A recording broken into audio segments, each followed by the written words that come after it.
If I could only choose 10 fragrances to build up an amazing collection, these are the ones that I would go with in 2023. And so my whole goal with this video was to try to be as efficient as possible. And so with a lot of my selections here, you'll find that they accomplish multiple different things. I'm not trying to accommodate for a bunch of specialty items in this video, and by that I mean scents that are going to be more focused around certain particular situations and uses where they're kind of a thing that you would get if you're building up a huge collection and you can have a very specific use or time to wear that particular thing. That's not the goal with these. These are accomplishing a whole bunch of different things all at the same time. So you'll find that these have a lot of versatility. They have a lot of mass appeal. They all just did a domino effect and fell down. If you caught that there, you'd probably hear them just fall. And what else? They are going to be pretty affordable. No niche. So sticking with designers, $100 and below pretty much here consistently. A couple might go up over that a tiny bit, but not by a ton. So I will drop links to these down below to Discounter so you can check some of these out if you would like. Also, I have a mailing list you can sign up to. If you are on the hunt for anything rare, discontinued, or hard to find, if you get on the mailing list down below, anytime something of value does come into stock, I send out an email allowing you the opportunity to know about it and then get it before it sells out if you are interested in that item. Think stuff like La Nuit de l'Homme Bleu Electrique, Dior Homme Parfum, The One Luminous Night, things of that nature.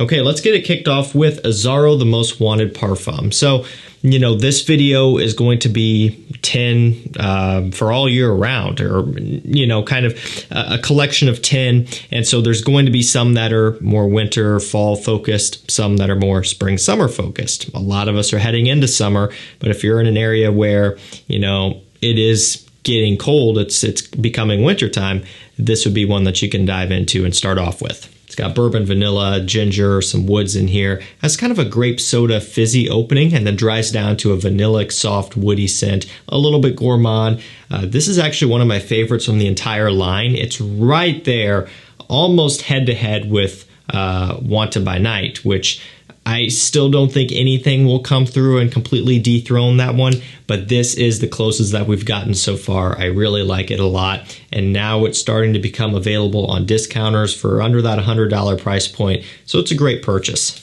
All right, we'll kind of jump back over to summer here with Versace Man Eau Fraiche.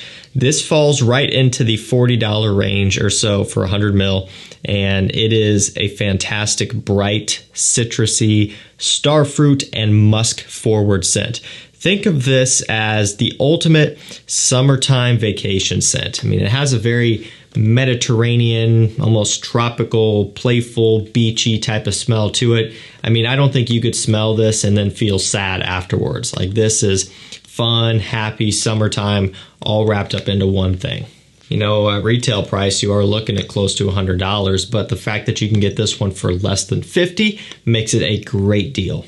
This is one of those scents that got a lot of hype initially and has since kind of fallen off. Not to say that it's been forgotten about, not to say that it's irrelevant now, but it just isn't at the top of the hype wave anymore. That doesn't mean that it all of a sudden is a bad scent. This one still holds up even in 2023, in my opinion. There's nothing else out there that really comes close to smelling like this. I think it is quite unique in this space, and so it's one you should definitely check out for when it's super hot outside. We'll actually go with the new release up next, kind of jumping back over to more of a fall wintertime scent. Ultimately, you got to have a sweet iris scent in your collection, at least in my opinion. And so I think this is actually a really good one to recommend, CH Men Passion. So this has iris, obviously. It's going to be some sandalwood, olibanum, pink pepper, I believe a little bit of patchouli. I could be wrong on that one. This smells amazing. It's not what you might think in terms of, you know, it's not as simple as it's smelling like Dior Homme Intense or Valentino Uomo Intense, Gentleman EDP, etc. It's not that easy. It really is off in its own realm, which these days, in terms of sweet iris scents, it's kind of unheard of. All of the ones, or I shouldn't say all, but a lot of the ones that are coming out now are kind of going after those big three in one way or another. I'm not saying that they didn't take inspiration from those and did their own twist, because that's very likely, but it doesn't really have any sort of redundancy between any of those. And I think that is very important. And I think also it's something that makes this one even more special.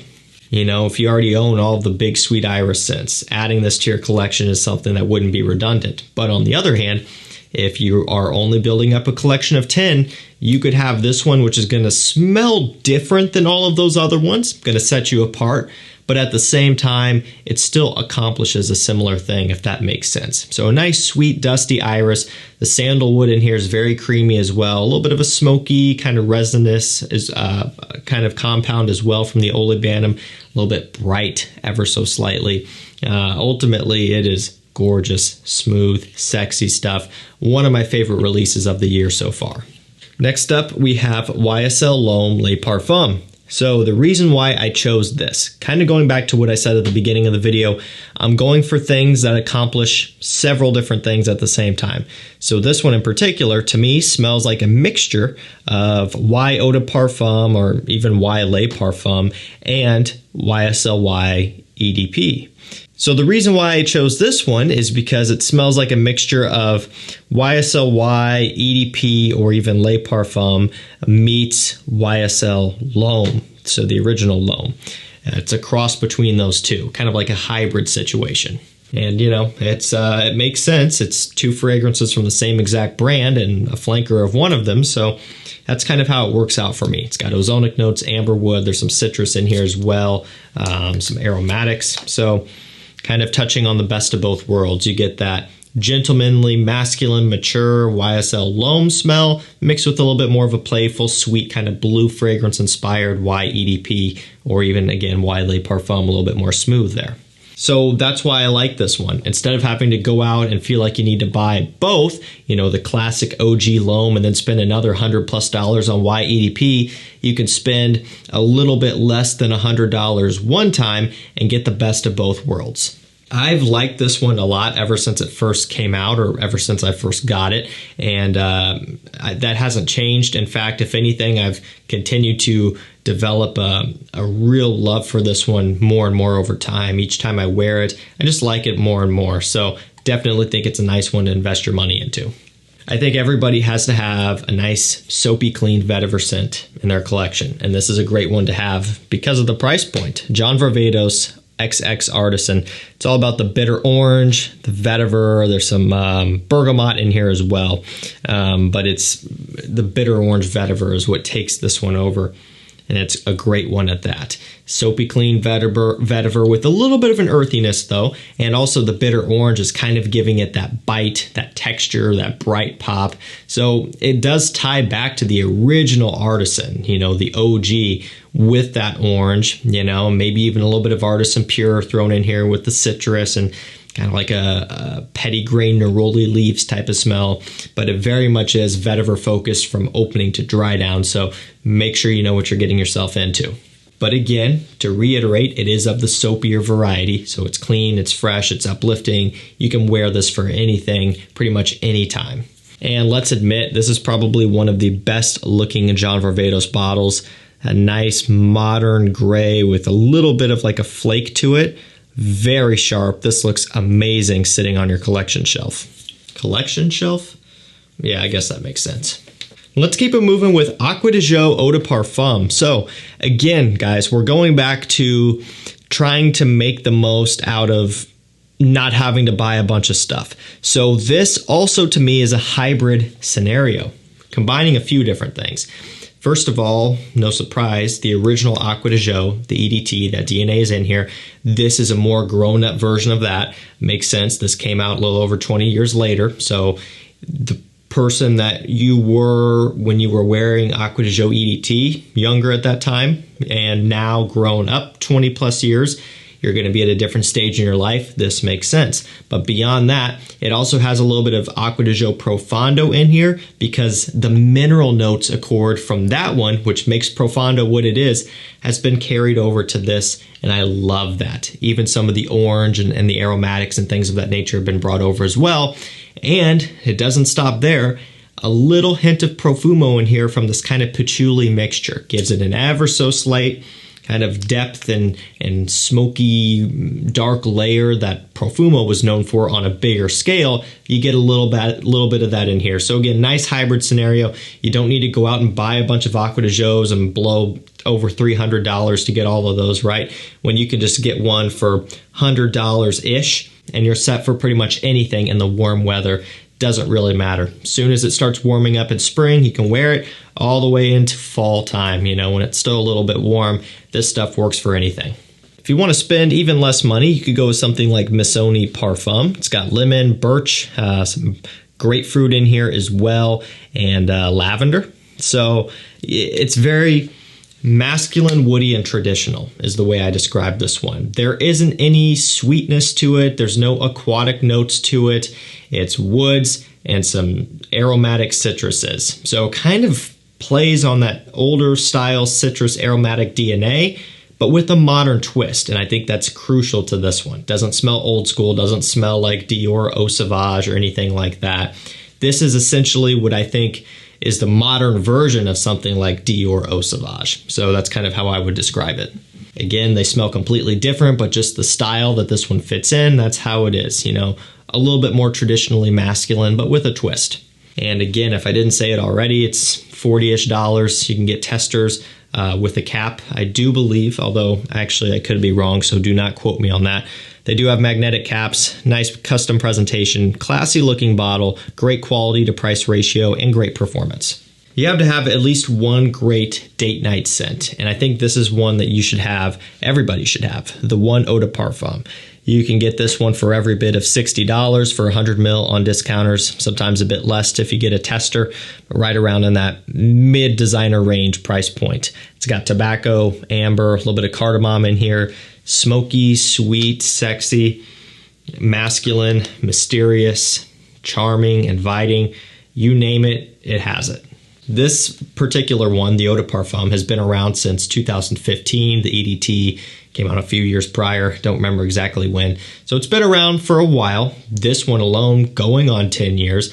And to this day, I still think that this is one of the best men's date night scents on the market. Hands down. I would say this and La Nuit de l'Homme still hold that top spot. And I'm counting everything, even new releases, stuff that's been put out in the past couple years. To me, this seriously still is at the top. And so for the amount of money that it costs, I think it's worth everyone to go out and pick it up, spend a little bit of money on it, get yourself a bottle. The performance is not beast mode, but it doesn't have to be for a date night scent. You know, that's not your goal. You know, if you're going on a day date, you wouldn't wear this anyway. You would wear likely an aquatic or something during the daytime if you guys are going out doing stuff in the summertime. Wintertime, you could go with a Spice Bomb Extreme or something. But just for an evening out where you're going to dinner, it's going to be a few hours, there's no better option than this. Lacoste L'Homme Intense is perfect for springtime, you know, and early summer as well, or summer evenings. It's got rhubarb, a little bit of ginger in here, orange. What else do we have? A little bit of lemon. Did I say that already? I might have. But you guys get the point. It's a nice fruity kind of citrusy, silky, creamy, musky scent. It's really kind of a separated variety of scent because of the rhubarb. Very unique note. It's a different kind of texture overall, gives this one a different wearing experience compared to other scents out there, a lot of which do not use it. So that's kind of similar to, I guess, Hugo Boss The Scent with their Maninka fruit. You know, that particular accord sets all of those apart from the rest. That's kind of what the rhubarb does to this. I'm not saying that Lacoste L'Homme is the only one that uses it, but it's not used nearly as much as, you know, a bergamot or an ambroxan or an iris. So when you smell this, you immediately pick up on it, and it really is a nice note. Kind of a hybrid scenario of fresh and sweet, a little bit more so fresh than anything, but you know, this is one where I think mild temperatures suits this one the best. And again, this is right around $40 as well. And last up for this video, shooting back over to winter time, I already just brought this up, Spice Bomb Extreme.